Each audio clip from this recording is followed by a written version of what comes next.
सो hi everyone, कैसे हो आप सभी।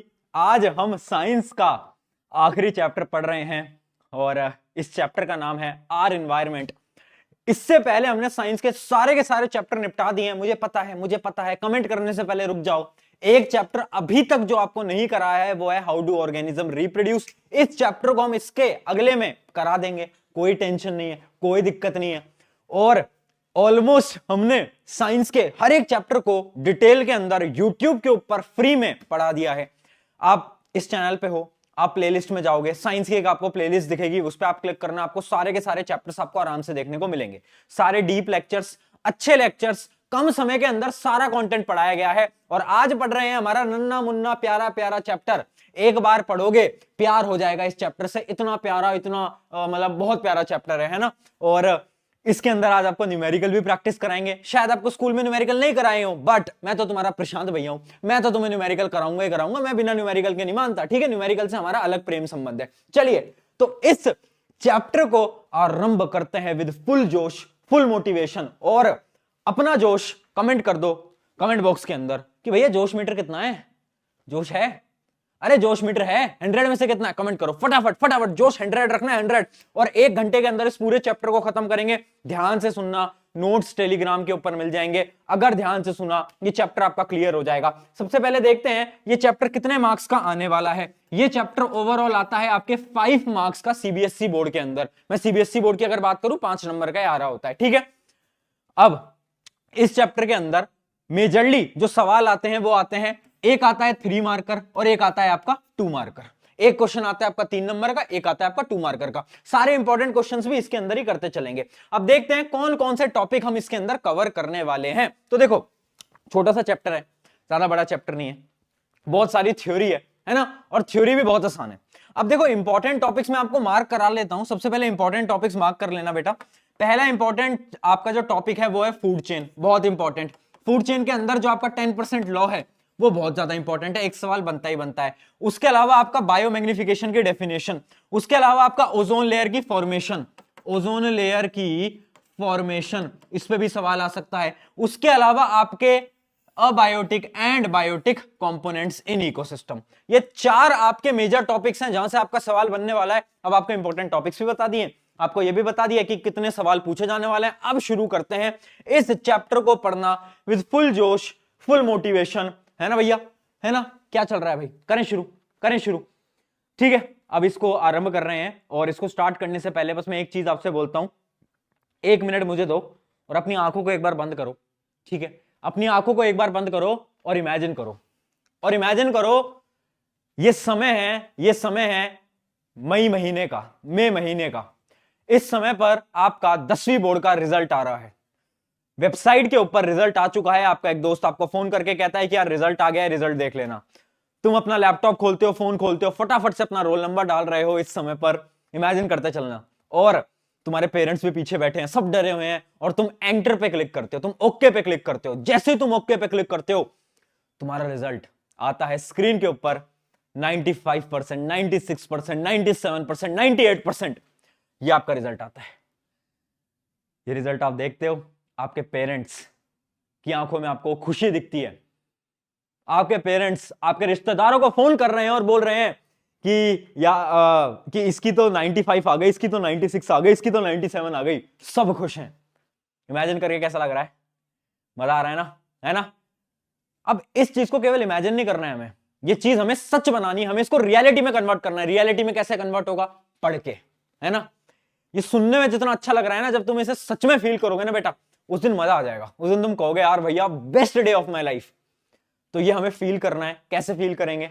पढ़ाई करके। चलिए अब फटाफट से शुरू करते हैं हमारा आर एनवायरनमेंट चैप्टर।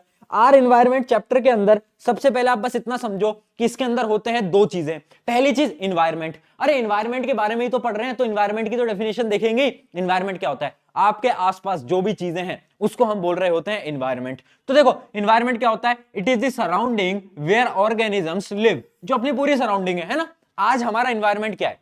आज हम इंडिया के अंदर रह रहे हैं, तो हमारा एनवायरनमेंट क्या है? गर्मियों में बहुत ज्यादा गर्मी होती है, सर्दियों में बहुत ज्यादा ठंड होती है। ये क्या है हमारा एनवायरनमेंट। अगर हम रशिया में रहते तो रशिया में आपको पता है बहुत ठंड होती है, बर्फ गिरती है। तो रशिया में अगर हम जाएंगे तो हमारा इन्वायरमेंट बदल जाएगा। इन्वायरमेंट क्या होती है? वो सराउंडिंग जहां हम रह रहे हैं। जबकि इकोसिस्टम क्या होता है? ये डिफरेंस बहुत इंपॉर्टेंट है, ध्यान सुनना। इकोसिस्टम क्या होता है? It is a community where the biotic and abiotic component interact with each other. देखो बायोटिक अबायोटिक क्या होते हैं, आप पहले उतना समझो। बायोटिक कंपोनेंट्स वो होते हैं जो कि जिंदा हैं, जैसे कि आप मैं और बहुत सारे प्लांट्स, एनिमल्स, ये सब कौन है? बायोटिक। अबायोटिक क्या है? नॉन लिविंग, जैसे कि एयर है ना, आप सांस लेते हो किससे? एयर से, पानी, वाटर, ये सारी चीजें। तो इकोसिस्टम क्या है ना, इकोसिस्टम एक पूरी की पूरी सराउंडिंग है जिसके अंदर हम बायोटिक कंपोनेंट भी ले रहे हैं, अबायोटिक कंपोनेंट भी ले रहे हैं, और हम दोनों मिल बांट के यहां पर जिंदा हैं। इमेजिन करो अगर एयर नहीं होती, क्या आप जिंदा होते? नहीं होते जिंदा, है ना। अगर प्लांट्स नहीं होते, क्या आप जिंदा होते? नहीं होते जिंदा। तो इकोसिस्टम होता है एक ऐसी पूरी कम्युनिटी जिसके अंदर अबायोटिक और बायोटिक कंपोनेंट है। उसके अलावा दूसरा पॉइंट क्या है? An organisms environment changes as its moves from one place to another. हम एक जगह से, हम इंडिया से रशिया चले गए तो भैया हमारा इन्वायरमेंट बदल जाएगा, बट इकोसिस्टम नहीं बदलता। इकोसिस्टम नहीं बदलता। इकोसिस्टम क्या है? इकोसिस्टम तो देखो, अगर रशिया में भी लोग रह रहे हैं तो वो भी तो इकोसिस्टम के अंदर ही रह रहे हैं, है ना। वहां पर भी तो वो एयर को ब्रीथ कर रहे हैं, प्लांट्स वहां पर भी हैं, एनिमल्स वहां पर भी हैं, सब कुछ है वहां पर। तो इकोसिस्टम नहीं बदलता। उसके अलावा क्या है? Environment is just a place in a time, जिस जगह पे तुम रह रहे हो। जबकि इकोसिस्टम क्या होता है? Ecosystem depends upon all the essential life processes such as photosynthesis. देखो आपको पता है इकोसिस्टम, मैंने आपको बता दिया, इकोसिस्टम के अंदर हम सारी चीजों को इंक्लूड कर रहे होते हैं। आई होप ये डिफरेंस आपको समझ आ गया होगा। इन्वायरमेंट क्या होता है, इकोसिस्टम क्या होता है। अगर यहां तक क्लियर है तो चैट के अंदर ओके लिख देंगे, ओ और के, फटाफट से, जोश के साथ। जोश बेटा कम नहीं होगा। चलिए आगे बढ़ते हैं। अब देखो सवाल कहां से आता है? सवाल आता है इकोसिस्टम से। देखो इकोसिस्टम दो टाइप के होते हैं, एक होते हैं आपके नेचुरल, एक होते हैं आपके आर्टिफिशियल। भैया नेचुरल क्या होते हैं? अरे भाई बोल, नेचुरल वो वाले इकोसिस्टम जो कि नेचुरली प्रेजेंट हैं, जैसे कि ओशन। ओशन क्या है? नेचुरल इकोसिस्टम है, उसके अंदर फिशेस हैं, बहुत सारी चीजें हैं। क्या हमने बनाया ओशन? नहीं, वो क्या है? नेचुरल। जबकि आर्टिफिशियल क्या होते हैं? जो कि ह्यूमन मेड हैं। अरे भैया हमने बनाए थे, जैसे कि एक्वेरियम। एक्वेरियम देखा है आपने बहुत सारी जगहों पे, जैसे मॉल्स के अंदर, होटल के अंदर, वहां पर जा जाके तुमने देखा हो तो वहां पर एक्वेरियम रखे होते हैं जिसके अंदर फिश वगैरह तैर रही होती है। वो क्या होता है? वो ह्यूमन मेड है, हमने बनाया है वो तो, है ना, हमने बनाया। वो क्या है? Human made. ठीक है। उसके अलावा जो नेचुरल होते हैं ना, नेचुरल होते हैं दो टाइप के। पहला होता है एक्वेटिक और दूसरा होता है टेरेस्ट्रियल। पहला होता है एक्वेटिक, दूसरा होता है टेरेस्ट्रियल। टेरेस्ट्रियल मतलब जैसे कि आप इमेजिन कर लो, जितने भी आपने डेजर्ट्स होते हैं, फॉरेस्ट होते हैं, ये सब किसके अंदर आते हैं? टेरेस्ट्रियल के अंदर। जबकि एक्वेटिक क्या होते हैं? एक्वेटिक जैसे कि आपके ओशन, सी, लेक, रिवर, ये सब किस में आते हैं? एक्वेटिक के अंदर। ठीक है। अब ये जो नीचे जो आपको पूरा क्लासिफिकेशन दे रखा है बेटा, ये पढ़ने की कोई जरूरत नहीं है, ये बस आपकी नॉलेज के लिए मैं लेकर आया हूं। इसको काट सकते हो, आपके एग्जाम के अंदर कोई नहीं पूछेगा। ठीक है। देखो हमें ना स्मार्ट स्टडी करनी होती है, हम ऐसा नहीं है कि हम गधों की तरह पढ़े जा रहे हैं, हम वही पढ़ें जो कि पूछा जाता है। फालतू पढ़ने का कोई फायदा नहीं है। अब तुमने अगर फालतू पढ़ भी लिया तो हमने चार दोस्तों के सामने जा रहे हो, अरे सुन मेरे को ना ये आता है, मेरे को ना प्रशांत भैया ने बताया था कि यार फ्रेश वाटर के भी 3 टाइप होते हैं। अब तुमने वो बता दिया, तुमने थोड़ा बहुत ऐसे कर लिया, तुमने बोल दिया कि हाँ मुझे ये सब आता है, उससे क्या फायदा हुआ जब एग्जाम में पूछा ही नहीं जाएगा तो। ठीक है, तो एक्स्ट्रा नहीं पढ़ना होता हमें। तो ये सारी चीजें आई होप आपको क्लियर हो गई होगी। इकोसिस्टम दो टाइप का होता है, नेचुरल और आपका आर्टिफिशियल। आर्टिफिशियल के अंदर कौन कौन से आते हैं? आपका एक्वेरियम। अब मेरा एक सवाल है, कमेंट में बताना। आपने देखा होगा ना, खेती करते हैं लोग जिनको हम क्रॉप फील्ड बोलते हैं। इमेजिन करो मैं किसान हूं और मैं खेती करता हूं, मेरा एक लैंड है जिसके ऊपर मैं खेती करता हूं। अब मुझे बताओ, जो क्रॉप फील्ड है जिसमें हम खेती कर रहे हैं, क्या वो आर्टिफिशियल इकोसिस्टम है या नेचुरल इकोसिस्टम है? जल्दी बताओ, बताएं। मैं पानी पीता हूं जब तक, बताएं फटाफट। बहुत बढ़िया, बहुत बढ़िया। देखो जो आपकी क्रॉप्स होती है ना बेटा, वो आर्टिफिशियल इकोसिस्टम में आती हैं। पता है क्यों? क्योंकि भाई क्रॉप्स हैं, ये मेरा खेत है, मैंने यहां पर, मान लो मैंने यहां पर कुछ उगा दिया है ना, ये मेरा खेत था, यहां पर मैंने कुछ उगा दिया, तो उसको मैंने उगाया है, वो नेचुरली नहीं होगा। उसके अंदर मैंने बहुत सारे क्या डाले? मैंने बहुत सारे डाले फर्टिलाइजर्स, मैंने बहुत सारे फर्टिलाइजर्स डाले, मैंने उसके अंदर इंसेक्टिसाइड डाले, पेस्टिसाइड डाले, बहुत सारी चीजें डाली, है ना। तो क्या किया मैंने अपने अकॉर्डिंग उसको बनाया है, तो वो क्या होता है आर्टिफिशियल इकोसिस्टम। ये क्वेश्चन पूछा गया था एक साल कि जो क्रॉप्स होती हैं, जो क्रॉप्स फील्ड होती हैं, वो नेचुरल इकोसिस्टम है या फिर आर्टिफिशियल इकोसिस्टम है। जस्टिफाई क्या बोलोगे, आर्टिफिशियल, क्यों, बता दिया। याद रखेंगे, इंपॉर्टेंट सवाल था। आगे बढ़ जाते हैं। चलिए आपको मैंने बता दिया नेचुरल होती हैं ये अपनी जो गार्डन क्रॉप फील्ड वगैरह ये सब क्या होती हैं, ये हमारी होती हैं आर्टिफिशियल इकोसिस्टम। अब बात करते हैं कंपोनेंट्स ऑफ इकोसिस्टम। हम पढ़ रहे हैं इकोसिस्टम, अब हम पढ़ते हैं कि इकोसिस्टम के कंपोनेंट क्या हैं। भैया कौन कौन से कंपोनेंट हैं देख पढ़ते हैं। पहली चीज, एक कंपोनेंट होता है अबायोटिक, दूसरे होते हैं बायोटिक। अबायोटिक बायोटिक, बेटा दोनों में मैं डिफरेंस समझा चुका हूं, फिर से मत पूछना, फिर से मत पूछना, बता चुका हूं, है ना, बता चुका हूं। सुनो, अबायोटिक के अंदर क्या क्या चीजें आती हैं, एयर, वाटर, ये सब, ठीक है, ये सब। ये मैंने नीचे और क्लासिफाई कर दिया है, क्लाइमेटिक फैक्टर, इलेक्ट्रिक फैक्टर, ये भी आपको याद करने की जरूरत नहीं है, कोई टेंशन नहीं आएगी, एग्जाम के अंदर नहीं पूछा जाता, ठीक है। अबायोटिक और बायोटिक फैक्टर। अब सुनो, बायोटिक वाला इंपॉर्टेंट है। बायोटिक वाले को हमने 3 के अंदर डिवाइड करा है। पहला है प्रोड्यूसर, दूसरा है कंज्यूमर, तीसरा है बेटा डीकंपोजर। अब आ जाओ, अलर्ट अलर्ट अलर्ट, वापस से आ जाओ मेरी तरफ, सुनो। अब बहुत इंपॉर्टेंट है क्योंकि यहां से सवाल पूछा जाता है।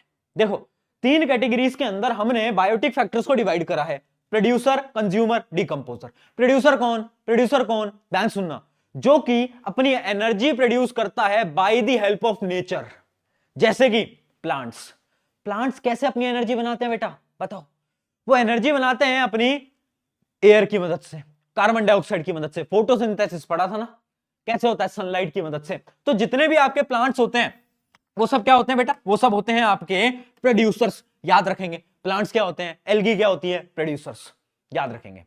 इसका मतलब है प्रोड्यूसर्स जो होते हैं वो ऑटोट्रॉफिक न्यूट्रिशन शो करते हैं। अब अगर तुम ये पूछ रहे हो कि प्रशांत भैया एक बात बताओ ऑटोट्रॉफिक क्या होता है, तो भैया एक लेक्चर पढ़ा है लाइफ प्रोसेस का, उसको पढ़िए, उसके अंदर ऑटोट्रॉफिक हेटेरोट्रॉफिक सारे आपको बता रखे हैं, ठीक है।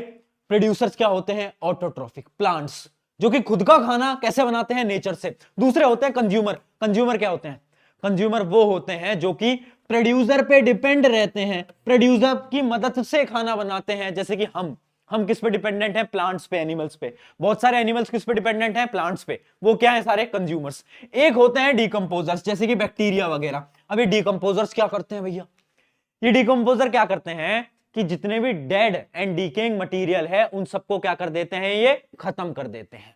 क्या कर देते हैं, ये खत्म कर देते हैं, उन सबको खा जाते हैं, डिकंपोज कर देते हैं, ठीक है।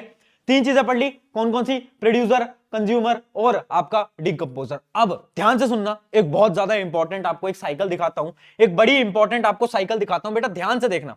देखो एक आपको साइकिल दिखाता हूं, ये देखो, ये देखो, ये देखो, देखो ये थे आपके अबायोटिक कंपोनेंट्स, जैसे कि एयर, सनलाइट, सब कुछ, ठीक है। अब प्रोड्यूसर मतलब प्लांट ने अपना खाना बनाया। क्या करा, प्लांट ने अपना खाना बनाया, दिख रहा है बेटा, प्लांट ने अपना खाना बनाया। अब प्लांट को किसने खाया, मान लो कंज्यूमर था बंदर, बंदर ने खा लिया भैया, बंदर है ना। कौन कह रहा है कि ये इसके दोस्त की फोटो जैसी लग रही है, ये बंदर है बेटा, तुम्हारा दोस्त नहीं है, ध्यान से सुनो, ठीक है। ये क्या है, कंज्यूमर। अब बेटा कंज्यूमर ने खाया, अब कंज्यूमर धीरे धीरे धीरे क्या होगा, कंज्यूमर एक टाइम के बाद मर जाएगा, है ना, हर कोई मरता है, हम भी मरेंगे एक दिन, है ना, तो कंज्यूमर मर जाएगा। अब जो कंज्यूमर की डेड बॉडी है ना, उसको कौन डिकंपोज करता है, उसको डिकंपोज करेगा हमारा डीकंपोजर। कौन बेटा, डीकंपोजर। अब डीकंपोजर क्या करते हैं, जितने भी न्यूट्रिएंट्स होते हैं, जितने भी न्यूट्रिएंट्स होते हैं ना, उनको वापस से सॉइल के अंदर भेज देते हैं। जैसे कि एक एनिमल की अगर डेड बॉडी पड़ी है ना कहीं पर, तो कुछ समय बाद वो डिकंपोज होकर उसके जितने भी मिनरल्स हैं वो सारे के सारे बेटा सॉइल के अंदर चले जाएंगे, है ना। तो डीकंपोजर ने क्या करा, सारे न्यूट्रिएंट्स को वापस से एबायोटिक कंपोनेंट में भेज दिया। ये पूरी की पूरी साइकिल है, ये होती है साइकिल ऑफ इकोसिस्टम। देख पा रहे हो, अबायोटिक से हम बने थे और अबायोटिक में हम वापस से खत्म हो जाते हैं।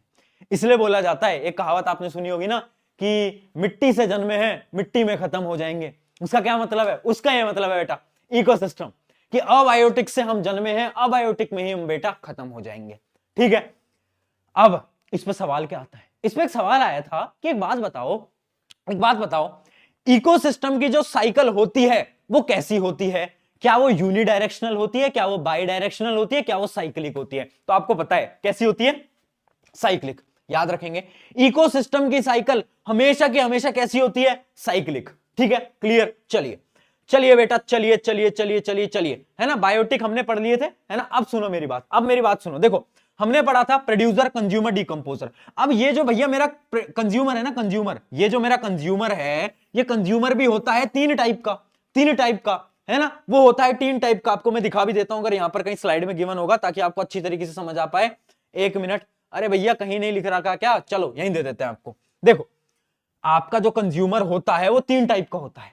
पहला होता है बेटा प्राइमरी, दूसरा सेकेंडरी, तीसरा टर्शरी, और एक और होता है जो कि हम बोलते हैं क्या? क्वाटर्नरी। ठीक है, मतलब ध्यान से सुनना, इंपॉर्टेंट सवाल आ रहा है, एक बार अलर्ट मोड पे आ जाओ। देखो, जो आपके प्राइमरी कंज्यूमर्स होते हैं ना, वो कंज्यूमर्स होते हैं जो कि किसको? आपके जो प्रोड्यूसर्स हैं उनको खाते हैं। जैसे कि एक बकरी का एग्जांपल लेते हैं, गोट का एग्जांपल लेते हैं ना। अब एक गोट है, गोट क्या खाएगी? घास को खाती है। तो वो क्या खा रही है? वो प्रोड्यूसर्स को खा रही है। तो वो क्या हो गई? वो हो गई आपकी प्राइमरी कंज्यूमर। सेकेंडरी कंज्यूमर कौन होता है? वो जो कि गोट को खाएगा, वो जो कि गोट को खाएगा। इमेजिन करो, एक भेड़िया आया, भेड़िया ने गोट को खा लिया भैया। अब क्या हुआ? भेड़िया बन गया हमारा सेकेंडरी कंज्यूमर। अब भेड़िया घूम रहा था, अब बेचारे भेड़िया को शेर ने खा लिया। अब शेर कौन बन गया बेटा? शेर बन गया आपका टर्शरी कंज्यूमर। क्या ये चीज क्लियर? क्या ये चीज क्लियर? बताओ। प्राइमरी, सेकेंडरी, टर्शरी, और एक होता है क्वाटर्नरी। अब क्वाटर्नरी का एक और एग्जांपल आपको साइकिल से समझा देता हूं। इमेजिन करो, ये है आपकी ग्रास, है ना, घास। अरे भैया घास को खा लिया चूहे ने, है ना, रैट भैया ने खा लिया हमारी किसको? ग्रास को। अब क्या हुआ कि रैट घूम रहा था। अब रैट को किसने खाया? बताओ। रैट को खा लिया एक भैया बिल्ली ने, कैट ने। रैट को खा लिया कैट ने। अब कैट को खा लिया भैया स्नेक ने, है ना, बड़ा सा आ गया एनाकोंडा जैसा सांप, और उसने क्या करा? कैट को खा लिया। अब स्नेक को किसने खा लिया? स्नेक को खा लिया किसने? ईगल ने। अब भैया ईगल ने खा लिया स्नेक को, है ना। अब आप ये बताओ, ये आपके सामने मैंने एक साइकिल बनाई है, इसमें आप ये बताओ प्राइमरी कंज्यूमर कौन है? प्राइमरी कंज्यूमर कौन है? सेकेंडरी कंज्यूमर कौन है? बताओ। अरे बहुत सिंपल, ये क्या है? ये है बेटा मेरा प्रोड्यूसर। ये पहला होगा मेरा प्राइमरी कंज्यूमर, ये होगा सेकेंडरी कंज्यूमर, ये होगा मेरा टर्शरी, और ये होगा मेरा क्वाटर्नरी। क्लियर? क्लियर? साइकिल समझ रहे हो? समझ रहे हो? समझ रहे हो? अरे बोल यार, समझ रहे हो? अरे हाँ ना यार, थोड़ा जोश हाई रख यार। तू बार बार तू डिस्ट्रैक्टेड क्यों हो जाता है यार? है, एक बात बता मुझे, ये बार बार तेरे फोन की तरफ हाथ क्यों जाता है? बार बार तेरे नोटिफिकेशन पे हाथ क्यों जाता है? बार बार तू ये क्यों बोलता है भैया व्हाट्सएप चेक कर लूं, इंस्टाग्राम चेक कर लूं? क्यों? अरे क्यों भाई, ऐसा क्या हो रहा है? हाँ, ऐसा क्या जरूरी काम है? बताओ मुझे, पढ़ लो। ठीक है, प्राइमरी, सेकेंडरी, टर्शरी, क्वाटर्नरी। याद रहेगा बेटा, आगे इस पे सवाल पूछूंगा, अपनी मेमोरी के अंदर घुसा ले। क्योंकि मैंने सवाल पूछा, सही आंसर नहीं दिया, घर आ जाऊंगा तेरे, याद रखना, घर आ जाऊंगा तेरे। चल आ जाओ, आगे चढ़ते हैं, आगे बढ़ते हैं, आगे आ जाओ। ठीक है, मैंने आपको टाइप्स ऑफ कंज्यूमर भी आपको बता दिए हैं। आगे बढ़ जाते हैं, एक मिनट, ये प्रोड्यूसर तो आपको मैंने पढ़ा ही दिया है। कहां गया भैया? कहां गया? आगे बढ़ जाते हैं। अब अगला टॉपिक है हमारा फूड चेन। फूड चेन शुरू करें? अरे बेटा फूड चेन शुरू करते हैं। देखो, अब देखो फूड चेन क्या होती है। फूड चेन होती क्या है? Food chain is a representation. हम जैसे मैथ के अंदर किसी चीज को रिप्रेजेंट करते हैं ना, वैसे ही फूड चेन क्या है? एक रिप्रेजेंटेशन है ऑफ एनर्जी ट्रांसफर। पहले एक बार डेफिनेशन देखो। Food chain is the flow of food energy from one organism to the next and so on. Food chain एक ऐसा रिप्रेजेंटेशन है जो कि आपको यह बताता है कि एक ऑर्गेनिज्म से दूसरे ऑर्गेनिज्म में एनर्जी कैसे जाएगी। भैया इससे इसमें गई, इससे इसमें गई, इससे इसमें गई, इससे इसमें गई। ये क्या कहलाती है? ये कहलाती है फूड चेन।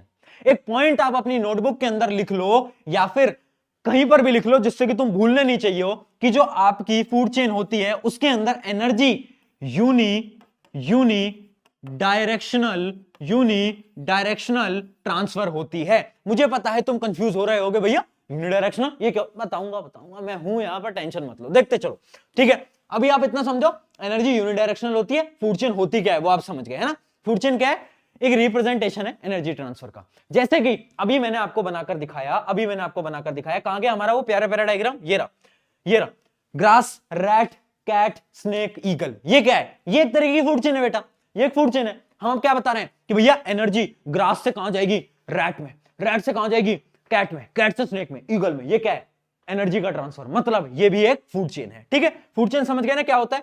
क्लियर है बेटा, कोई दिक्कत? अब सुनो मेरी बात, अब सुनो मेरी बात। देखो फूड चेन के अंदर कुछ लेवल्स होते हैं।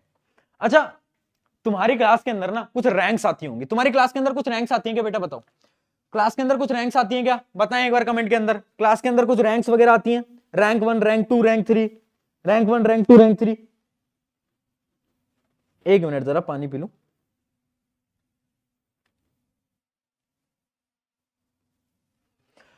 मुझे लग रहा है तुम्हारी नहीं आ पा रही रैंक, है रैंक वैंक नहीं आ रही क्या? प्रशांत भैया से पढ़ के भी रैंक नहीं आ रही तो कैसे आएगी? देखो जैसे हम अभय बैच का टेस्ट लेते हैं ना नेक्स्ट टॉपर के ऊपर, तो उसके ऊपर ना बच्चों की रैंक आती है। तो जो रैंक आती है ना, जैसे तुम्हारी एक रैंक आ रही है, वो क्या बता रही है? तुम्हारी पोजीशन बता रही है क्लास के अंदर। उसी प्रकार से एनिमल्स की पोजीशन बताते हैं ट्रॉफिक लेवल। कौन बताते हैं? Trophic level. Trophic level, trophic level क्या है? एक तरीके की रैंक है, हम रैंकिंग दे रहे हैं हमारे ऑर्गेनिजम्स को। फूड चेन के अंदर जब हम ऑर्गेनिजम्स को रैंकिंग देते हैं, उसको हम बोलते हैं क्या? Trophic level. क्या बोलते हैं बेटा? Trophic level. याद रहेगा। चलिए आगे बढ़ते हैं, चलिए आगे बढ़ते हैं। अब पढ़ते हैं कितने टाइप के हमारे ट्रॉफिक लेवल्स होते हैं। First trophic level, second trophic level, third trophic level, fourth trophic level. ठीक है, अब देखो उसी एग्जांपल को फिर से देखते हैं, उसी एग्जांपल को फिर से देखते हैं। देखिए कहां गया भैया हमारा एग्जांपल, ये देखिए। देखो ग्रास से एनर्जी गई रैट में, ग्रास से एनर्जी गई रैट में। तो ग्रास क्या है यहां पर? बोलो ग्रास क्या है? ग्रास है हमारा फर्स्ट ट्रॉफिक लेवल। क्या है? First trophic level. क्या है? Grass, first trophic level. अब एनर्जी कहां से कहां चली गई? रैट में। तो रैट क्या है मेरा? Second trophic level. हाँ है ना, हाँ है ना, है ना। अब एनर्जी यहां से कहां चली गई? कैट में। तो कैट क्या है मेरा? थर्ड। ऐसे ये क्या है मेरा? फोर्थ। ये क्या है मेरा? फिफ्थ। क्लियर बेटा? बताओ, अरे बोलो यार। फर्स्ट 1 2 3 4 5, इस पूरी फूड चेन के अंदर 5 ट्रॉफिक लेवल्स हैं। कौन कौन से? First, second, third, fourth, fifth. इस प्रकार से हम हमारे ऑर्गेनिजम्स को फूड चेन के अंदर बेटा क्लासिफाई करते हैं इस अकॉर्डिंग, ट्रॉफिक लेवल के according. I hope food chain का ये वाला कॉन्सेप्ट आपको एकदम एकदम एकदम क्लियर हो गया होगा। यहां पर कुछ लाइनें लिखी हैं, पढ़ लेते हैं। देखो फर्स्ट ट्रॉफिक लेवल, दी ऑटोट्रॉफ्स और दी प्रोड्यूसर्स। जितने भी आपके प्रोड्यूसर्स होते हैं बेटा वो आते हैं फर्स्ट ट्रॉफिक लेवल के अंदर। आगे देखते हैं second trophic level. Second trophic level के अंदर क्या होते हैं? सेकंड ट्रॉफिक लेवल के अंदर आते हैं प्राइमरी कंज्यूमर्स, जो पहले ऑटोट्रॉफ्स को खाते हैं। वो क्या आते हैं? Primary consumers. किसके अंदर? सेकंड ट्रॉफिक के अंदर। ठीक है, अब अगले आते हैं हमारे थर्ड ट्रॉफिक लेवल, ऐसे हमारे आते हैं फोर्थ ट्रॉफिक लेवल। ठीक है, ये होते हैं हमारी पूरी ट्रॉफिक लेवल की साइकिल। अब इसमें सवाल कैसे आते हैं? इसमें सवाल कैसे आते हैं? जैसे कि ये देखो, एक छोटा सा सवाल देखते हैं, फिर बड़ा सवाल देखेंगे। एक छोटा सवाल देख लेते हैं। अब मुझे ये बताओ कि डियर, सबसे पहले मुझे कमेंट में बताना, डियर कौन से ट्रॉफिक लेवल में है? पहला सवाल, डियर कौन से ट्रॉफिक लेवल में है? और डियर कौन सा कंज्यूमर है? प्राइमरी है, सेकेंडरी है, टर्शरी है, क्वाटर्नरी है? कौन सा है? बताओ। अब यहां पर बच्चे कंफ्यूज होंगे। सोचो सोचो, सोच लिया? अब देखो ये क्या है? First trophic level. ये क्या है? Second trophic level. ये क्या है? Third trophic level. हाँ है ना, मतलब डियर मेरे सेकंड ट्रॉफिक नंबर पे है, बट डियर मेरा प्राइमरी कंज्यूमर है। क्यों? क्योंकि जो प्लांट्स होते हैं ना वो तो मेरे प्रोड्यूसर्स होते हैं, वो तो मेरे कंज्यूमर्स होते ही नहीं है। तो जो मेरा डियर है वो क्या होगा? वो होगा मेरा प्राइमरी कंज्यूमर। हाँ है ना? बोल यार, बता। आया? चमका? दिमाग में घुसा? अरे बोल यार। हाँ चल एक बड़े एग्जांपल से देखते हैं। चलो यार एक बड़े एग्जांपल से देखते हैं, एमसीक्यू में अगर सवाल आता है तो किस प्रकार का आएगा। इमेजिन करते हैं भाई, एग्जांपल लेते हैं, ग्रास है ना। ग्रास को खाया चूहे ने, चूहे को खाया कैट ने, कैट को खाया किसने भैया? अरे बोल, कैट को कौन खा रहा था? कैट को खा रहा था स्नेक, स्नेक को खा लिया किसने? ईगल ने। ईगल, ईगल दीदी बड़ी खतरनाक है। ठीक है, अब मुझे बताओ कैट, कैट का ट्रॉफिक लेवल कौन सा है? पहले तो ये बताओ। दूसरा सवाल, ये कौन सा कंज्यूमर है? ये कौन सा कंज्यूमर है ये बताओ जल्दी। कैट का ट्रॉफिक लेवल, कैट कौन सा कंज्यूमर है? सोचा क्या? अरे बहुत सिंपल है, ट्रॉफिक लेवल में तो बस ऐसे लिख लिया करो, फर्स्ट, अरे भैया सेकंड, अरे भैया थर्ड, ये आ जाएगा फोर्थ, ये आ जाएगा फिफ्थ। तो कौन सा है? थर्ड। ठीक है, अब ये देखो कंज्यूमर कौन सा है, तो ये तो अपना कंज्यूमर नहीं होता, पहला वाला होता है प्रोड्यूसर, ये है आपका प्राइमरी, ये है आपका सेकेंडरी। तो इसका मतलब है कंज्यूमर कौन सा है? ये है सेकेंडरी कंज्यूमर। क्लियर? बताएं बोलो भाई, क्लियर चल रहा है? कोई समस्या कोई दिक्कत हो तो एक बार बता दो। बढ़िया, ठीक है ठीक है ठीक है ठीक है ठीक है। चलो चलो एक बार फोकस रहो, फोकस रहो बेटा, फोकस रहो, फोकस रहो, ध्यान इधर उधर नहीं होना चाहिए, फोकस रहो। चलो चलें आगे बढ़े, आगे बढ़े। चलिए, ये क्या था आपका, आई होप ये आप समझ गए होगे, है ना? ये आपका फूड चेन था। अब फूड चेन के अंदर एक कॉन्सेप्ट आता है 10% लॉ।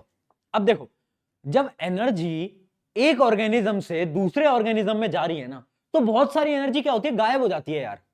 कैसे गायब हो जाती है? जैसे कि एक डियर आया, डियर आया, डियर आया, डियर ने ग्रास खाई, डियर ने ग्रास खाई। अब ग्रास के पास जो एनर्जी थी ना, उसकी केवल 10% एनर्जी डियर के पास आती है।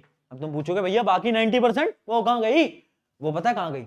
वो गई अलग अलग प्रोसेसेस के अंदर। मतलब जैसे कि डियर को बहुत सारे लाइफ प्रोसेस करने हैं, है ना, बहुत सारे लाइफ प्रोसेस करने हैं। जैसे कि भाई डियर को डाइजेशन भी करना है, एक्सक्रीशन भी करना है, ब्लड फ्लो भी बनाना है, तो जितने भी प्रोसेसेस हैं उसके अंदर खाने की 90% एनर्जी चली जाती है, और 10% एनर्जी कहां पर जाती है?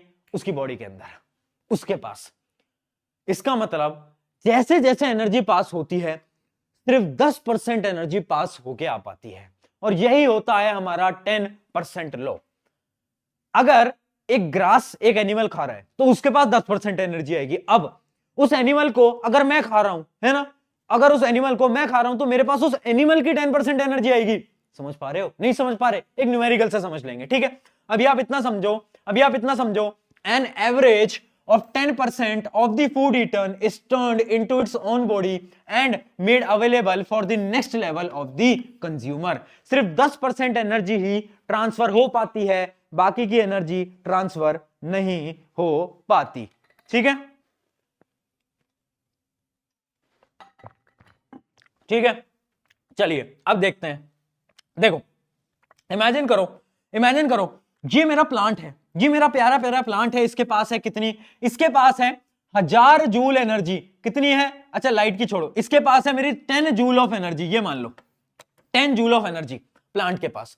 अब इस प्लांट को खाया डियर ने, तो डियर के पास केवल और केवल 10% आएगा, 10%। अब तुम खुद बता दो, इतनी मैथ तो तुम्हें भी आती होगी कि 10 का 10% कितना होता है। मतलब मैं पूछ रहा हूं आपसे 10% ऑफ 10 कितना होता है भैया? अरे बोलो यार, कितना होता है? एक होता है ना। तो मतलब मेरे डियर के पास आई 1 जूल एनर्जी, है ना। अब डियर को खा लिया शेर ने। अब शेर के पास, डियर के पास जो एनर्जी थी ना, उसका 10% जाएगा। तो अब अपन को क्या करना है? 1 जूल का 10% निकालना है। वो कितना होता है? वो होता है 0.1 जूल। अब देखो, आपको कुछ नहीं करना होता, इनके अंदर आपको क्या करना होता है? एक एक जीरो कम करते जाओ। जैसे यहां पर 10 जूल था, एक जीरो हटा दो, 1 जूल आ गया।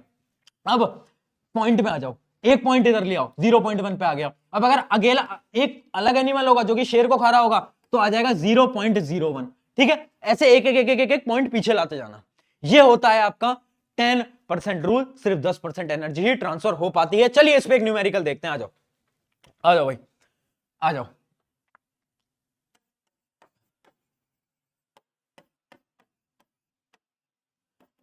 जूल एनर्जी है, 1000 जूल एनर्जी है बेटा प्लांट के पास। प्लांट को खा लिया भैया मेरे रैट ने, ठीक है। रैट को डायरेक्ट इस बार खा लिया किसने? स्नेक ने।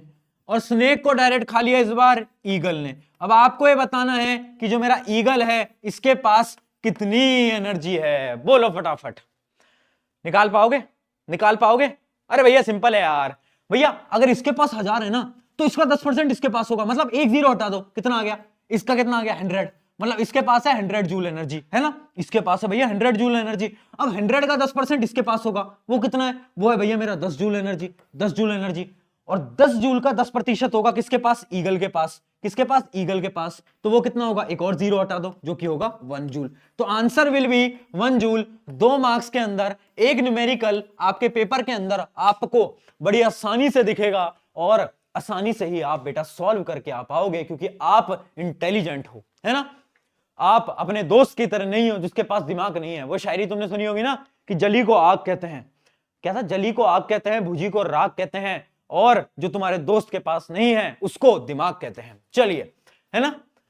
I hope A clear, I hope A clear. ये क्या हो गया हमारा? ये हो गया हमारा 10% लॉ। बहुत इंपॉर्टेंट, बार बार सवाल यहीं से पूछे जाते हैं, है ना। चलिए आगे चलते हैं। मैंने आपको बता दिया 10% एनर्जी पास होती है, बाकी 90% कहां जाती है? डिफरेंट डिफरेंट लाइफ प्रोसेसेस के अंदर जाती है, एक्सक्रीशन, ट्रांसपोर्टेशन, ब्लड बनाना, हार्ट पंपिंग, इन सब जगहों पे।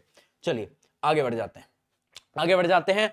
अब हम बात करते हैं बेटा फूड वेब की। भैया फूड वेब क्या चीज है? ये क्या नई नई आप बीमारियां लेकर आ रहे हो? कभी कह रहे हो फूड चेन, कभी कह रहे हो फूड वेब।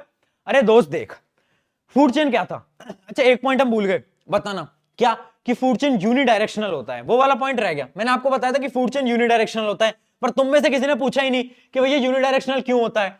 अब इसका एग्जांपल लेते हैं। ग्रास की एनर्जी गई रैट के अंदर, रैट की एनर्जी गई कैट के अंदर, कैट की एनर्जी गई स्नेक के अंदर, स्नेक की एनर्जी गई ईगल के अंदर। ठीक है, अब मुझे एक बात बताओ, प्लांट ने एनर्जी ली, ठीक है, प्लांट ने एनर्जी ली। पहला पॉइंट आपको यह नोट करना पड़ेगा कि सूरज अगर एक एनर्जी दे रहा है ना, सूरज अगर एक एनर्जी दे रहा है ना, तो प्लांट सूरज से सिर्फ 1% सनलाइट को ऑब्जॉर्व कर पाता है, 1% सनलाइट का काम ले पाता है। तो प्लांट कितना लेता है? 1% ऑफ दी सनलाइट, 1% एनर्जी ले पाता है सनलाइट की।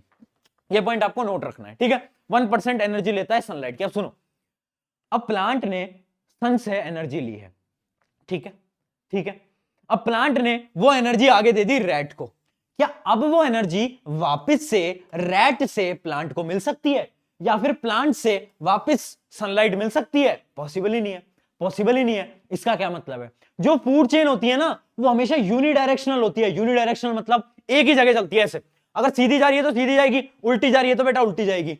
अगर एनर्जी ऐसे फ्लो कर रही है ना, तो ऐसी फ्लो करेगी। कभी एनर्जी ऐसे फ्लो नहीं कर सकती कि रैट से ग्रास में चले गया, ग्रास से सनलाइट में चला गया, पॉसिबल नहीं है, पॉसिबल नहीं है। तो याद रखेंगे, energy flow in the food chain is always unidirectional. भैया बार बार इतना क्यों आप इसमें फोकस कर रहे हो? क्योंकि ये सवाल 3 बार पूछा गया है। यूनिडायरेक्शनल होता है या नहीं होता है? यूनिडायरेक्शनल होता है। और इकोसिस्टम के अंदर क्या होता है? राउंड साइकिल होती है, सर्कुलर साइकिल होती है, याद रखेंगे। चलिए आगे बढ़ते हैं। अब हम कहां पर आ गए थे? हम आ गए थे हमारे फूड वेब। फूड वेब कहां है भैया? फूड वेब आ जाए भाई। फूड वेब देखो, फूड वेब कुछ नहीं है, अरे आसान सी चीज है। फूड वेब क्या है ना, फूड वेब ये बताता है कि एक जो आपका एनिमल है ना, उसको सिर्फ एक और ऊपर वाला एनिमल नहीं खाएगा, उसको बहुत सारे एनिमल खा सकते हैं। जैसे कि देखो, ये आपका फ्रॉग है ना, ये आपका फ्रॉग है ना, तो इस फ्रॉग को बहुत सारे एनिमल खा सकते हैं। इसको स्नेक भी खा सकता है, इसको ईगल भी खा सकती है, इस प्रकार से। तो जो फूड वेब होता है ना, वो आपको इंटर रिलेशन दिखाता है। इंटर रिलेशन वो आपको ये दिखाता है कि सारे एनिमल एक दूसरे से कनेक्टेड हैं, एक दूसरे से कनेक्टेड हैं। अगर इमेजिन करो अचानक एक दिन आए और आपकी सारी की सारी जो इंसेक्ट्स होते हैं, इंसेक्ट्स गायब हो जाए, तो पता क्या होगा? जो आपके फ्रॉग्स होते हैं ना, वो इंसेक्ट्स को खाते हैं, वो कुछ भी नहीं खा पाएंगे, उन्हें खाना नहीं मिलेगा। उससे क्या होगा? फ्रॉग की भी पॉपुलेशन कम होने लगेगी। और फ्रॉग की पॉपुलेशन कम होगी तो ऊपर स्नेक वगैरह को खाना नहीं मिलेगा, फिर स्नेक्स की भी पॉपुलेशन कम होने लगेगी। फिर स्नेक कौन खाता है? ईगल खाता है, फिर ईगल की भी पॉपुलेशन कम होने लगेगी। तो पूरी की पूरी फूड वेब पूरा बदल जाएगा अगर एक भी एनिमल आपका यहां से गायब हो जाता है। तो फूड वेब क्या होता है? डेफिनेशन देख लेते हैं। अब देखिए, a group of several interconnected food chains where an organisms get food from more than one group of organism is known as food web. food web क्या होता है? एक इंटर रिलेशन दिखा रहा है आपको। यह है एक एग्जांपल ऑफ फूड वेब। अब सवाल क्या बनता है? सवाल बनता है difference between food chain and food web. Difference between food chain and food web. देखिएगा, देखो पहला डिफरेंस क्या है? फूड चेन क्या होता है? Food chain is a linear flow of energy and the nutrients from one organism to another. एक organism ने दूसरे को खाया, लीनियर फ्लो हो रहा है ना एनर्जी का। जबकि फूड वेब क्या होता है? Food web is the combination of many different food chains. बहुत सारी अलग अलग फूड चेन्स को जब हम कलेक्टिवली कंबाइन कर देंगे ना, तो क्या कहलाएगा? तब कहलाता है वो मेरा क्या? Food web. याद रखेंगे, बहुत ज्यादा इंपॉर्टेंट पॉइंट। दूसरा point, an organism of higher level trophic feeds on specific organism of lower trophic level। जो हाई ट्रॉफिक लेवल होते हैं, जो सेकंड ट्रॉफिक लेवल के हैं, वो फर्स्ट को खाएंगे, जो थर्ड के हैं वो सेकंड को खाएंगे। ऐसे ही तो चल रहा था। यहां पर क्या होता है? यहां की कहानी देखो, an organism of higher trophic level has access to more members of the lower trophic level। देखो फूड चेन के अंदर क्या होता था? थर्ड वाला जो एनिमल है ना, थर्ड ट्रॉफिक का, वो सेकंड को ही खा सकता है। ऐसा तो नहीं है कि थर्ड वाला डायरेक्टली फर्स्ट को खा लेगा। फूड चेन में पॉसिबल है? नहीं, बट फूड वेब में पॉसिबल है। फूड वेब में थर्ड वाला सेकंड को भी खा सकता है, फर्स्ट को भी खा सकता है। पॉसिबल है, पॉसिबल है। अभी आपको फूड वेब दिखाया, वहां पर देख लेना, ठीक है, तो ये दो मेजर डिफरेंस हैं जो कि आपको याद रखने हैं, ये आपको पॉइंट्स याद रखने हैं। अब एक चीज आप याद रखना कि देखो फूड वेब का सबसे इंपॉर्टेंट पॉइंट क्या है, इंपॉर्टेंस क्या है। फूड वेब आपको यह बताता है, फूड वेब आपको यह बताता है कि भाई जो सारे ऑर्गेनिजम्स है ना वो एक दूसरे पे डिपेंडेंट है। अगर एक भी ऑर्गेनिज्म गायब हुआ ना तो पूरे का पूरा वेब पूरा का पूरा गायब होने लगेगा, धीरे धीरे सारे ऑर्गेनिज्म एक्सटिंक्ट होने लगेंगे। तो फूड वेब क्या बताता है, फूड वेब बताता है कि every organism is dependent on each other, एक दूसरे पे डिपेंडेंट है। चलिए ये डिफरेंस था। अब एक छोटा सा कॉन्सेप्ट होता है फूड पिरामिड का, वैसे आपके सिलेबस के अंदर ऐसा कुछ है नहीं है ना, इसको आप क्रॉस भी मार कर सकते हो, बट फूड पिरामिड देखो कुछ नहीं होता। फूड पिरामिड ये बताता है कि कौन किसको खाएगा, कौन किसको खाएगा, मतलब ecological hierarchy of food relationship in which our chief predator is at the top, each level prey on the next lower level. मतलब ये जैसे अपनी फूड चेन थी ना, जैसे अपनी फूड चेन थी ना, उसी प्रकार से कि लेवल लेवल लेवल इंक्रीज होते जाते हैं। आप देख सकते हो यहां पर नीचे बहुत सारे आपके इक्वेटिक प्लांट्स हैं, उसके बाद छोटी फिशेज हैं, फिर बड़ी फिशेज हैं, फिर और बड़ी फिशेज हैं, और उसके बाद क्या है शार्क, जो कि सबको खा सकती है। ठीक है, तो फूड पिरामिड क्या होता है, एक रिप्रेजेंटेशन है। जैसे फूड चेन होता है वैसे फूड पिरामिड होता है, रिप्रेजेंटेशन है। इसका सवाल नहीं आता, ज्यादा गहराई से पढ़ने की कोई जरूरत नहीं है। आगे बढ़ते हैं, चलिए चलो भैया आगे बढ़ते हैं, है ना। अभी तक हमने क्या क्या पढ़ा, इसके अंदर वो हम देख लेते हैं। सबसे पहली, food chain is always straight, मतलब ये यूनिडायरेक्शनल होती है, बार बार इस शब्द को मैंने आपको समझा दिया है। उसके अलावा क्या है, it utilises energy from the sun, मतलब जो आपका प्लांट होता है वो एनर्जी लेता है कहां से, सन से। उसके अलावा अ food chain follows 10% energy law, ये भी मैंने आपको बता दिया है। ये सारे पॉइंट्स मैं आपको समझा चुका हूं। यहां पर आपकी जो फूड चेन है बेटा वो एकदम समाप्त होती है। क्लियर, आगे बढ़े, आगे बढ़े, आगे बढ़ते हैं। देखो अगला टॉपिक है बायोमैग्निफिकेशन। बायोमैग्निफिकेशन बेटा जल्दी जल्दी नहीं पढ़ा रहा हूं, ये चैप्टर छोटा है और इस चैप्टर में रटने का ज्यादा पोर्शन है, और मैं तो आपको ऐसे समझा रहा हूं कि आप एक बार मेरे से पढ़ लोगे ना तो फिर आपको कहीं से पढ़ने की जरूरत नहीं पड़ने वाली। आप बस नोट्स डाउनलोड कर लेना, टेलीग्राम पे नोट्स मिल जाएंगे, डाउनलोड करा, पढ़ाई करी, आपका काम खत्म। ठीक है, आ जाओ। बायोमैग्निफिकेशन क्या होता है, अब इसकी जो डेफिनेशन है वो बहुत ज्यादा इंपॉर्टेंट है, बार बार इसके ऊपर सवाल पूछा जाता है, डेफिनेशन नोट करना। देखो क्या होता है, the process by which compounds such as pollutants and pesticides increases its concentration in the tissue of the organisms as it travels up the food chain। मुझे पता है डेफिनेशन सुनने में बड़ी मुश्किल लगी तुम्हें, बट मैं इसको आसान भाषा में समझाता हूं। देखो मैं एक फार्मर हूं, है ना, प्रशांत भैया दा फार्मर। प्रशांत भैया दा फार्मर क्या करते हैं कि मैं खेती करता हूं। अब खेती जब मैं करता हूं ना तो मैं क्या करता हूं ना यार, मुझे ना अपनी फसल को बहुत जल्दी ग्रो करना है, तो मैं क्या करता हूं, मैं कुछ पेस्टिसाइड्स डालता हूं, मैं कुछ इंसेक्टिसाइड्स डालता हूं, है ना, बाहर मच्छर वगैरह मारने के लिए मैं क्या करता हूं, पेस्टिसाइड्स इंसेक्टिसाइड डालता हूं। अब वो जो पेस्टिसाइड्स होते हैं उनके अंदर कुछ केमिकल होता है। अब वो केमिकल क्या होता है, सॉइल के अंदर चला गया, सॉइल से वो केमिकल प्लांट के अंदर चला गया।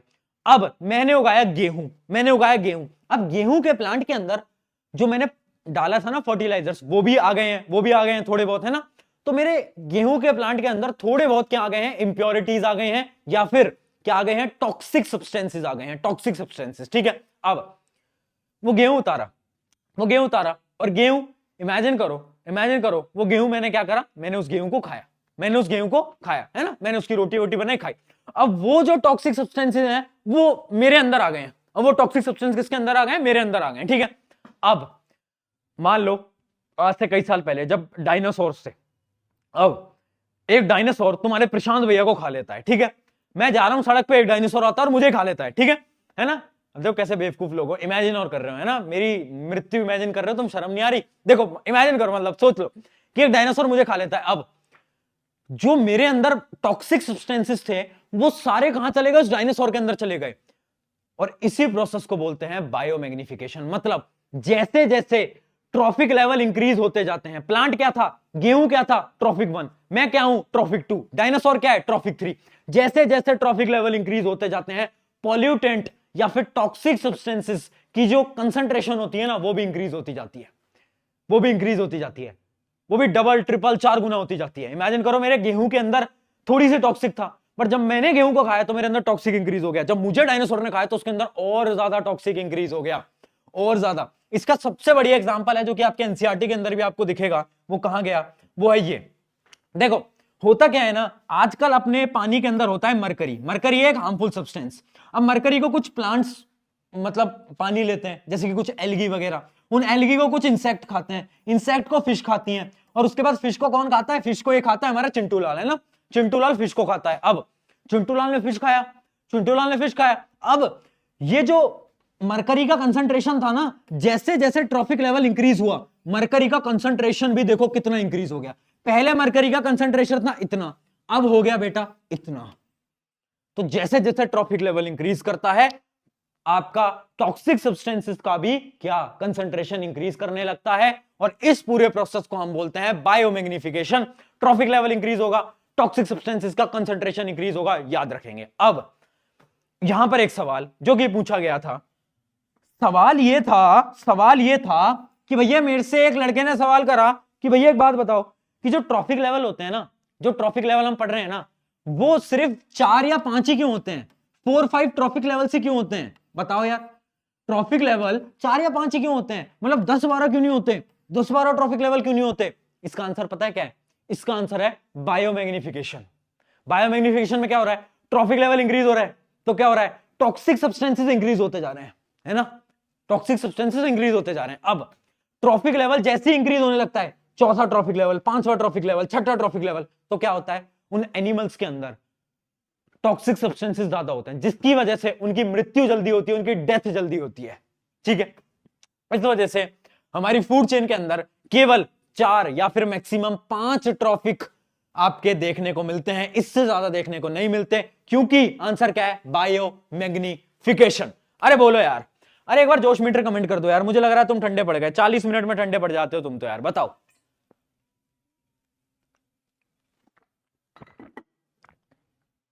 ट्रॉफिक लेवल क्लियर, आगे बढ़े, चलिए। बायोमैग्निफिकेशन एकदम क्लियरली आपको समझा दिया है। अब बढ़ते हैं आगे, ओजोन, अगला टॉपिक बेटा, अगला टॉपिक ओजोन। ओजोन क्या होता है, ओजोन क्या होता है, ओजोन कुछ नहीं है, ओजोन होता है O3। O3 एक ऐसी गैस है जो कि जब आपके ऊपर होती है ना, मतलब आपकी जो ऊपर वाली लेयर्स होती हैं, जैसे आपकी स्ट्रेटोस्फेयर, वहां पे जब आपकी ओजोन होगी ना, तो वो ना आपको जो सनलाइट आ रही है ना, उसके अंदर एक यूवी रेडिएशन होती है, सूरज है, सूरज से आती है यूवी रेडिएशन, यूवी रेडिएशन ना आपको कैंसर वगैरह कर सकती है, तो उस कैंसर से बचाती है हमें कौन, ओजोन। कौन, ओजोन। तो ओजोन क्या होती है, ओजोन होती है आपकी O3। O3 किससे बचाती है, यूवी रेडिएशन से। किससे बचाती है, यूवी रेडिएशन से। यूवी रेडिएशन क्या करती है, स्किन कैंसर कॉज कर सकती है, ठीक है। इतनी कहानी याद रखोगे, इतनी कहानी याद रखोगे। अब देखो इंपॉर्टेंट क्या है, इंपॉर्टेंट है जिसमें से सवाल आता है वो है formation of ozone. Star mark कर लेंगे, फॉर्मेशन ऑफ ओजोन। अब इसको समझते हैं कहानी से। यह है एक प्रेम कहानी, किस किस की प्रेम कहानी, प्रेम कहानी है हमारे ऑक्सीजन, ये प्रेम कहानी हमारे ऑक्सीजन नहीं, ओजोन और यूवी रेस की, ठीक है। एक प्रेम कहानी आपको मैं समझाता हूं। एक बार की बात है, ऑक्सीजन हवा में घूम रहा था, यूवी रेडिएशन आती है, यूवी रेडिएशन ऑक्सीजन से दोस्ती करना चाहती है, तो ऑक्सीजन ये बोलती है कि भाई मैं तो तभी तुझसे दोस्ती करूंगी जब तू मेरी मदद करेगा। तो यूवी रेडिएशन कहता है भाई मैं कैसे मदद करूंगा, तो ऑक्सीजन बोलती है कि यूवी रेडिएशन मेरी तू मदद कर दे कि मेरे जो मॉलिक्यूल्स है ना O2 के, उसको 2 पार्ट में तोड़ दे, O और O के अंदर। तो यूवी रेडिएशन ने बोला यार प्यार में इतना तो मैं कर सकता हूं, उसने 2 पार्ट में तोड़ दिया। अब क्या हुआ, अब ऑक्सीजन ने क्या करा, ऑक्सीजन चालाक थी, अब उसने क्या करा कि भाई जो इंडिविजुअल ऑक्सीजन था उससे जो एक ऑक्सीजन का मॉलिक्यूल था, इन दोनों को कंबाइन करा और ओजोन बना लिया, ओजोन बना लिया। अब जो पहले हमारी ओजोन, जो पहले हमारी ऑक्सीजन थी, वो क्या बन गई, वो बन गई ओजोन।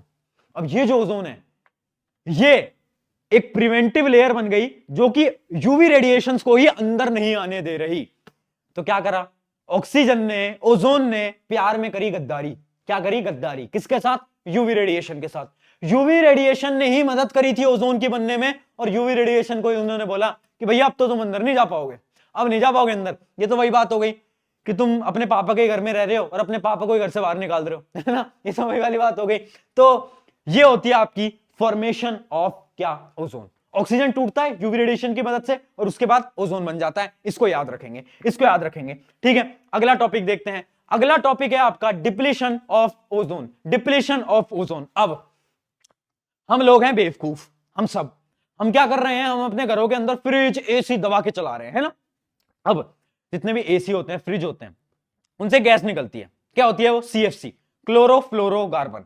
CFC, बेटा नाम नोट कर लेंगे, नाम नोट करने, यहां पर अच्छा लिख भी रखा है, CFC, क्लोरोफ्लोरोकार्बन।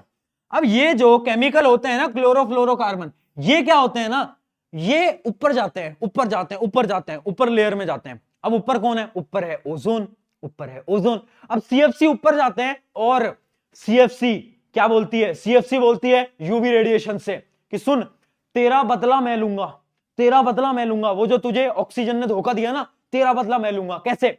CFC बोलती है कि भाई यूवी रेडिएशन मेरे ऊपर आ जा, मेरे ऊपर आ जा। जैसे यूवी रेडिएशन आती है CFC के ऊपर, तो जो क्लोरीन गैस है ना वो अलग हो जाती है, क्लोरीन गैस अलग हो जाती है। अब ये जो क्लोरीन गैस होती है ना, ये क्या करती है? ये क्लोरीन गैस आपके O3 जो ओजोन है ना, ओजोन के साथ मिलती है और ओजोन को वापस नॉर्मल ऑक्सीजन के अंदर तोड़ देती है और ओजोन लेयर के अंदर छेद हो जाता है और यूवी रेडिएशन फिर से अंदर आने लग जाती हैं। तो ये थी एक प्रेम कहानी, किसकी? यूवी रेडिएशंस और ऑक्सीजन की। पहले धोखा किसने दिया? ऑक्सीजन ने। क्यों? उसने ओजोन बना लिया। अब वापस से CFC आया और CFC ने क्या लिया? बदला लिया और क्या बना लिया? एक होल बना लिया और फिर यूवी रेडिएशंस अंदर आने लग गए। ठीक है, ये पूरी की पूरी कहानी के फॉर्मेट में आपको याद रखना है, इंपॉर्टेंट है। Formation of ozone and depletion of ozone layer, दोनों आपको समझा दिया एक प्यारी कहानी की। बताओ इससे आसान तरीका क्या होगा? एक बार मैं तुम्हें समझा देता हूं, बताओ। बढ़िया, चलिए आगे बढ़ते हैं, आगे बढ़ते हैं, आगे बढ़ते हैं। चलिए आ जाइए। अब हमारा ऑलमोस्ट आखिरी टॉपिक बेटा, ऑलमोस्ट आखिरी टॉपिक, 15 मिनट और लूंगा, ध्यान से सुन लो। देखो, डिस्पोजल, डिस्पोजल की हम बात करते हैं। डिस्पोजल का मतलब क्या होता है? डिस्पोजल का मतलब होता है कि जितने भी वेस्ट चीजें हैं ना, हम उनको हमारे घरों से बाहर फेंक रहे हैं। एक प्रकार से डिस्पोजल वही होता है। आप देखते होगे आपके घर का जितना भी कचरा है, आप वो डेली बाहर फेंकते होगे। वो सुबह सुबह बचता है, गाड़ी वाला आया, घर से कचरा निकाल, हाँ वही वाला।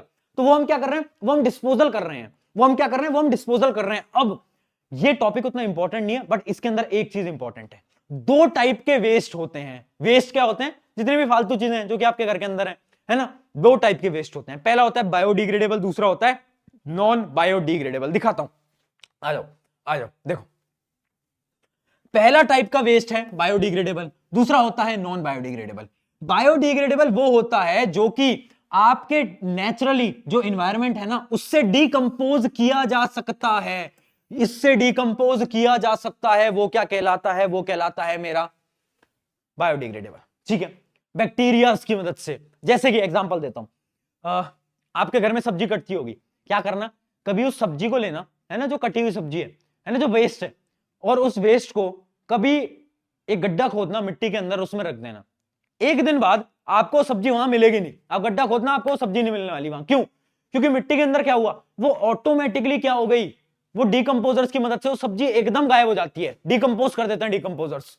तो वो जितने भी आपके वेस्ट होते हैं जो कि डिकंपोज किए जा सकते हैं, वो कहलाते हैं क्या? बायोडिग्रेडेबल। जबकि जैसे कि अपना प्लास्टिक है, क्या प्लास्टिक भी डिकंपोज किया जा सकता है? नहीं, ऑब्वियस सी बात है। तो प्लास्टिक क्या है? Non biodegradable. इसमें कुछ डिफरेंसेस देखते हैं। It is environment friendly. क्यों? क्योंकि भैया ये तो डिकंपोज हो सकते हैं, बट ये हो सकते हैं क्या? कभी नहीं। तुम प्लास्टिक को तुम 1000 साल तक पटक लो, कभी डिकंपोज नहीं हो सकता, कभी भी। तो ये क्या है? कैन नॉट बी डिकंपोज, बहुत ज्यादा पोल्यूशन करते हैं। इसके अलावा क्या है? It is made up of natural ingredient, it is made up of the synthetic material, it can be converted into manure और रिसाइकल्ड। मैन्योर क्या होता है? आगे बात करते हैं। इट कैन बी इधर रीयूज्ड और रिसाइकल्ड। और कुछ एग्जांपल्स आपको दोनों तरफ दे रखे हैं, नोट कर लो बेटा। ठीक है, क्लियर? बढ़िया। बायोडिग्रेडेबल, डिग्रेडेबल का एक सिंपल सा 2 नंबर का डिफरेंस पे सवाल आराम से आ सकता है। अगर आता है तो तुम्हें बेसिक सा एकदम, मतलब ये तो आना चाहिए, इसमें तो कुछ है ही नहीं, ये तो बड़ा सिंपल है यार, है ना। अब देखते हैं मेथड्स ऑफ डिस्पोजल। डिस्पोज हम कर रहे हैं अपने, चाहे बायोडिग्रेडेबल हो चाहे नॉन बायोडिग्रेडेबल हो, इसको डिस्पोज कैसे करेंगे? कुछ मेथड्स होते हैं, लैंडफिल, इंसिनरेशन, वेस्ट, बहुत सारे आपको एक एक करके हम पढ़ते हैं। चलो आज पहला देखते हैं हम, रिसाइकलिंग। देखो, जितने भी हमारे नॉन बायोडिग्रेडेबल वेस्ट हैं, जैसे कि प्लास्टिक, इनको हम क्या करते हैं? इनको हम रिसाइकल करते हैं। आपने देखा होगा वो कबाड़ी वाला आता है, वो आपसे बोलता है कि यार भंगार दे दो, कचरे का सामान दे दो। वो क्या करता है? उनको ले जाता फैक्ट्री में, फैक्ट्री में क्या होता है, वापस से रिसाइकल होने लगती है ना। कबाड़ी वाला आता था ना, तो जब मैं छोटा था ना, तो कबाड़ी वाला आता था तो घर पे मम्मी बोलती थी कि ये भी तो कबाड़ी है हमारे घर का, इनको भी दे दो। तुम्हारे साथ भी होता है क्या ऐसा? क्या पता तुम्हारे साथ भी होता हो, ठीक है। तो देखो, process of converting waste material into the new material and the objects are known as recycling. ये नॉन बायोडिग्रेडेबल वेस्ट के लिए किया जाता है। बहुत सिंपल, आसान। आगे बढ़ते हैं। अगला है लैंडफिल। अगला है लैंडफिल। लैंडफिल क्या होता है? अरे यार, लैंडफिल होता है बड़े बड़े मैदानों के अंदर कचरे को डंप किया जाता है। अब दिल्ली में जाओगे ना, तो बहुत ऐसे बड़े बड़े मैदान बना रखे हैं जहां पर पूरे शहर का कचरा लाकर डंप किया जाता है। वहां पर इतनी स्मेल आती है, मतलब तुम चले गए, तुम्हारा दिमाग खराब हो जाएगा, ठीक है। वो क्या बोला जाता है? उन एरियाज को बोला जाता है लैंडफिल। क्या किया जाता है? जो सारा वेस्ट है ना, उन सबको वहां पटक दिया जाता है, ठीक है। वो कहलाता है मेरा लैंडफिल। आगे देखते हैं। अगला है कंपोस्टिंग। कंपोस्टिंग किसके लिए की जाती है बेटा? कंपोस्टिंग की जाती है बायोडिग्रेडेबल के लिए। अब देखो, जो आपके बायोडिग्रेडेबल वेस्ट है ना, उनको क्या किया जाता है? उनको सॉइल के अंदर मिलाया जाता है। जब उन्हें सॉइल के अंदर मिलाते हैं ना, तो क्या होता है? वो डिकम्पोज हो जाते हैं। डिकम्पोज होने के बाद वो क्या होते हैं? वो ना सॉइल को बहुत सारे न्यूट्रिएंट्स दे देते हैं, बहुत सारे न्यूट्रिएंट्स दे देते हैं, ठीक है। मतलब वो सॉइल को वापस से क्या बना देते हैं? उपजाऊ बना देते हैं। सॉइल को बहुत सारे मिनरल्स और न्यूट्रिएंट्स दे देते हैं। उस प्रोसेस को हम बोलते हैं कंपोस्टिंग। कंपोस्टिंग क्या होता है? बेसिकली कंपोस्टिंग होता है कि हम बायोडिग्रेडेबल को सॉइल के अंदर डालते हैं उसे डिकम्पोज करने के लिए, ताकि हम सॉइल को मिनरल दे पाए, ठीक है। देखो, आपके एनसीईआरटी के अंदर डिटेल में नहीं है, बस इन सबके नाम दे रखे हैं, बट आपके क्योंकि एनसीईआरटी के अंदर टॉपिक्स हैं, तो मैंने क्या करा, मैं इन सबको एक एक करके आपको समझा रहा हूं। इनको बहुत ऐसे डीपली याद करने की, समझने की जरूरत नहीं है। ये टाइप्स आपको याद करने की जरूरत नहीं है, बस आपको ऊपर ऊपर से समझना है सारी चीजें होती क्या है। अगर कोई सवाल पूछ ले तो तुम्हें पता होना चाहिए। आगे देखते हैं। अब एक चीज और बता देता हूं, मेजरली ये जो पोर्शन है ना गार्बेज वाला, इसमें से सवाल बनता है वैल्यू बेस्ड। वो वाला होता है ना कि श्याम इज अ पर्सन जो कि कचरे में नहीं डालता था सामान, उसको तुम क्या शिक्षा दोगे, वो वाले सवाल बनते हैं। अच्छा, इसके अंदर एक सवाल आया था, मैं वो भी बता देता हूं कि आपने देखा होगा दो डब्बे होते हैं, अगर आप पार्क में गए हो तो, एक ब्लू कलर का होता है, ग्रीन कलर का होता है। ग्रीन कलर में बायोडिग्रेडेबल वेस्ट को डालते हैं, और जो आपका अपना व्हाइट बोल रहा हूं, जो ब्लू कलर होता है उसमें नॉन बायोडिग्रेडेबल जैसे प्लास्टिक को डालते हैं। इसके ऊपर सवाल आया था कॉम्पिटेंसी के अंदर कि एक स्टूडेंट है, वो स्टूडेंट जा रहा है और उसके हाथ में प्लास्टिक की बोतल है, और सामने उसको दो डस्टबिन दिखते हैं, ग्रीन एंड ब्लू। तो स्टूडेंट को किस डस्टबिन के अंदर अपने वाटर बॉटल को डालना चाहिए, बताओ। तो आपको पता होना चाहिए। ऐसे सवाल भी आ जाते हैं वैल्यू बेस्ड, ठीक है। आगे बढ़ते हैं। अगला प्रोसेस है इंसिनरेशन। अगला प्रोसेस है इंसिनरेशन। देखो, इंसिनरेशन कुछ नहीं होता, जितने भी आपके नॉन बायोडिग्रेडेबल वेस्ट है ना, जैसे प्लास्टिक या फिर आपके मेडिकल के डिस्पोज होते हैं, इंजेक्शन वगैरह, इन सबको बहुत हाई फ्लेम्स के अंदर जलाया जाता है। क्यों? क्योंकि इनको कहीं पर भी डिस्पोज नहीं कर सकते ना हम, इनको हम कहीं पर भी लैंड में नहीं रख सकते ना, डाल नहीं सकते ना। तो इनको क्या करते हैं हम, हाई, बहुत ज्यादा हाई टेम्परेचर पे क्या करते हैं, बर्न करते हैं। उसको हम बोलते हैं क्या? इंसिनरेशन। याद रखेंगे, बस डेफिनेशन याद रखो, उतना बहुत है। अगला देखते हैं। अगला है सीवेज ट्रीटमेंट। सीवेज ट्रीटमेंट क्या होता है? प्लांट जो, मतलब एक मान लो सीवेज ट्रीटमेंट एक प्लांट होता है, जो आपका पानी होता है ना, वो पानी आता है आता है आता है आता है, और एक प्लांट में से जाता है जिसमें से जितनी भी आपकी गंदगी है उसको निकाल ली जाती है, वो होता है मेरा सीवेज ट्रीटमेंट प्लांट। ज्यादा इसके अंदर कुछ भी नहीं पढ़ना है, ठीक है। जिन चीजों को मैं बोल रहा हूं इंपॉर्टेंट नहीं है, वो इंपॉर्टेंट नहीं है, ध्यान रखो, भरोसा रखना पड़ेगा। अगली चीज, बायोगैस। बायोगैस क्या होती है? देखो, बायोगैस क्या होती है ना, जितने भी आपके बायोडिग्रेडेबल वेस्ट होते हैं, इनसे ना बायोगैस बनाई जा सकती है। बायोगैस क्या होती है? एक तरीके से फ्यूल होती है, एनर्जी होती है। बायोगैस से ना, मतलब आप मानो कुछ समय बाद बायोगैस से शायद आपकी गाड़ियां भी चलने लगेंगी, ठीक है। बायोगैस इतनी ज्यादा इंपॉर्टेंट है। तो बायोगैस कैसे बनाई जाती है? बायोगैस का मीन एक प्लांट होता है, तो जितने भी आपके बायोडिग्रेडेबल वेस्ट होता है, उसको एक प्रोसेस के थ्रू उसमें से बायोगैस को निकाला जाता है, और बायोगैस क्या होता है? एक तरीके से फ्यूल होता है। इतना आपको याद रखना पड़ेगा, बाकी चीजें यहां पर गिवन है, ठीक है। Biodegradation plant, they are converted to biogas by degradation with the help of the bacteria, fungi and other microbes। क्या ये चीज क्लियर? बोलो, अरे बोलो यार, अरे बोलो यार। नींद वींद तो नहीं आ रही तुमको? अरे नींद में पहुंच गए क्या?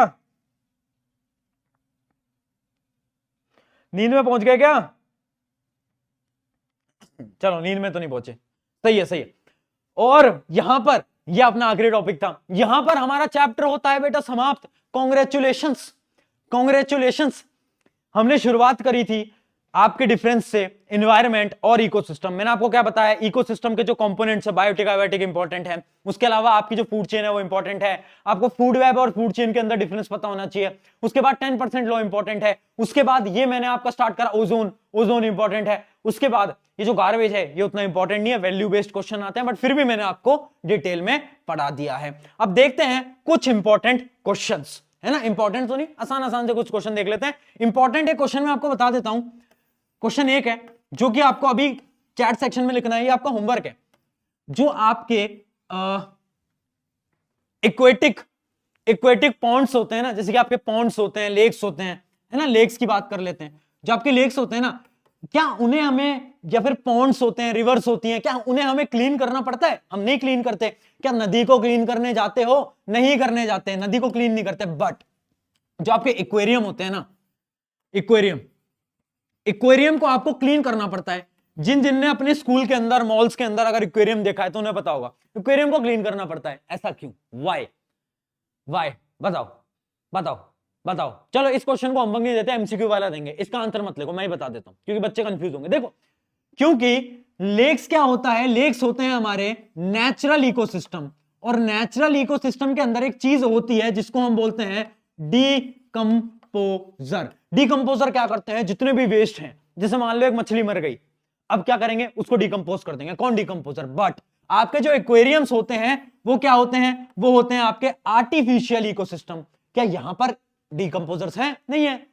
तो जब डिकंपोजर ही नहीं होंगे तो भैया कौन खत्म करेगा? कोई नहीं कर पाएगा। कौन खत्म करेगा बताओ?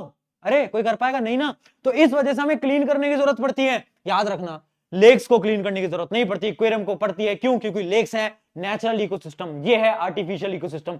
इसके अंदर डिकंपोजर्स हैं, इसके अंदर डिकंपोजर्स नहीं है। चलिए शुरू करते हैं फटाफट से छोटे मोटे सवालों के साथ। पहला सवाल, depletion of ozone layer in the upper atmosphere is mainly due to the emission of, किसकी इमिशन होती है? क्लोरोफ्लोरोकार्बन। ये तो अभी बताया यार, ये तो अभी बताया, ये तो यार भैया सिंपल सिंपल से सवाल ले आए हो आप। अगला देखते हैं, what is the role of decomposers. ये सवाल 2 बार पूछा गया है, डबल स्टार मार्क कर लेना, है ना। पहला रोल क्या होता है? पहला रोल तो यही होता है कि भाई वो डिकंपोज करता है, जितने भी डेड एंड डीकेइंग एनिमल्स है उन सबको कर देता है। उसके अलावा क्या होता है? Helps in recycling the material. देखो डिकंपोजर क्या कर रहा है, आपके इकोसिस्टम को पूरा कर रहा है ना। कोई एनिमल मर गया तो उसके जितने भी न्यूट्रिएंट्स है ना उनको वापस सॉइल तक पहुंचा रहा है। तो हाँ, डिकंपोजर क्लीन तो करता है ना, जितने भी डेड एनिमल्स हैं उनको खत्म तो करता है, बट उसके साथ साथ सारे मिनरल्स को वापस से कहां पर पहुंचाता है? सॉइल के अंदर पहुंचाता है, न्यूट्रिएंट्स को सॉइल तक पहुंचाता है। ये 2 पॉइंट्स बहुत इंपॉर्टेंट हैं। डिकंपोजर क्यों इंपॉर्टेंट है, ये रहे अपने 2 पॉइंट्स, याद रखेंगे। डिकंपोजर क्या काम करता है? सॉइल को न्यूट्रिएंट्स पहुंचाता है और हमारे एनवायरनमेंट को क्लीन रखता है। आगे बढ़ते हैं, अगला सवाल, give any 2 way in which non biodegradable substance would effect the environment. ये वही आ गया लॉजिक बेस्ड क्वेश्चन कि नॉन बायोडिग्रेडेबल क्या होता है? प्लास्टिक। कैसे करेगा बताओ? प्लास्टिक कैसे करेगा? डिकंपोज नहीं कर सकते तो क्या होगा कि अगर किसी एनिमल ने प्लास्टिक को खा लिया तो उसकी डेथ भी हो सकती है। एक इसका रीजन ये भी हो सकता है। उसके अलावा यहां पर लिख भी रखें कि बहुत ज्यादा पोल्यूशन क्रिएट करते हैं, गैसेस क्रिएट करते हैं, है ना। और उसके अलावा एनिमल्स अगर खा लेते हैं तो बहुत ज्यादा उनको भी डिसीजेस हो सकते हैं। इनमें तुम कुछ भी बनाकर लिख के आ सकते हो। अगला क्या है? What is ozone and how does it effect any ecosystem. Ozone क्या होती है आपको पता है? इकोसिस्टम को कैसे इफेक्ट करती है? ओजोन यूवी रेडिएशन से बचाती है। अगर यूवी रेडिएशन आ गई तो भैया कैंसर हो जाएगा, स्किन कैंसर हो जाएगा। तो इसके अंदर ये भी हमने लिख रखा है। और एक चीज याद रखना कि कहां पर प्रेजेंट होती है? स्ट्रेटोस्फेयर के अंदर। कहां पर होती है? स्ट्रेटोस्फेयर के अंदर। ओजोन प्रेजेंट होती है स्ट्रेटोस्फेयर के अंदर। क्लियर? क्लियर बोलो, ठीक है। अरे वाह, ये तो अपना थैंक यू हो गया। अरे वाह, तो हमने आखिरी में कुछ 5 क्वेश्चंस भी लगा लिए, है ना। बताओ अब क्या करोगे? अरे पूरा चैप्टर कर दिया भाई, और क्या लोगे? जान लोगे क्या प्रशांत भैया की सब करा दूं तुमको? सब करा रहा हूं यार। ऐसी मेहनत आपके लिए लगी रहेगी, मेहनत हम करते रहेंगे। कॉन्ग्रेचुलेशन, तुम एक वॉरियर हो। और याद रखना, वो जो आज इस लेक्चर के शुरू में तुम्हें एक सपना दिखाया था, एक ड्रीम दिखाया था ना, उस ड्रीम को हमें, आपको और मुझको मिलकर रियलिटी में बदलना है। हाँ, this exam will be best exam of your life. इस कमेंट को अभी कर देना। अगर तुमने यहां तक वीडियो को देख लिया है तो इस कमेंट को कर देना, मैं समझ जाऊंगा तुम उस स्टूडेंट में से हो जो कि मेरी पूरे लेक्चर्स को देख के जाते हो। लिख देना, this exam will be best exam of my life. मिलते हैं नेक्स्ट लेक्चर के अंदर। शुक्रिया एवरीवन, पढ़ते रहें, आपको मजे से पढ़ाता रहूंगा। बोर्ड्स को फोड़ना, इस चैनल के ऊपर आना, इंटरव्यू लूंगा मैं और बोल रहा हूं समय पर, प्रशांत भैया मजा आ गया आपसे पढ़ के, मेरे लिए उतना काफी है, मेरे लिए उतना काफी है। चलिए टेक केयर, बाय।